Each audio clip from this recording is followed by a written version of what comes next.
I'm Alex, and to start, I just want to say I really enjoyed your speech. It was on the short side, but it was a good speech, and you really convinced me to not want to use wasteful products. Maybe use water bottles instead of the plastic ones, refill those, or use less paper and use my computer to type notes or anything like that. I also really liked your opening. I thought your story was a really strong opening, and it was short and sweet and led to the point of what your speech was going to be about, and I really enjoyed that.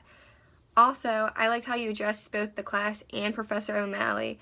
I thought that was really cool because a lot of people giving their speeches only address this class as a whole, including her, and you did both, which was a really cool idea, and I think that's impressive. And lastly, I loved your statistics, and I thought they were really helpful. There wasn't a lot, but the ones you did give were a real eye-opener, wow, I did not think those numbers were going to be that high, and it's just crazy that you see that, and I thought that was really cool.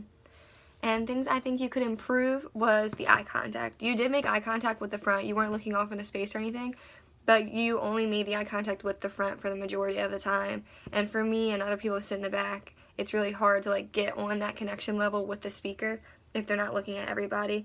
But we all do it, so it's okay. Just work on it. And other thing I noticed was you did hold your note cards the whole time. So when you were making gestures with your hands, you could tell you were trying to, but it was also hard to tell if you were making the gestures so you could look at your notes real quick or not look at them and stuff. I personally don't mind if you're holding your note cards. It doesn't really bother me, but I did notice it this time just because I could tell you were trying to make gestures sometimes, but the cards were there, so it was I don't know how to explain it, but it was just different. I could tell you were trying to do it actually instead of just looking at your cards the whole time. But because the cards were there, sometimes it did come off as you're trying to look at your note cards. And you don't want that because you had a good speech, so you shouldn't have to do that. But yeah, good job.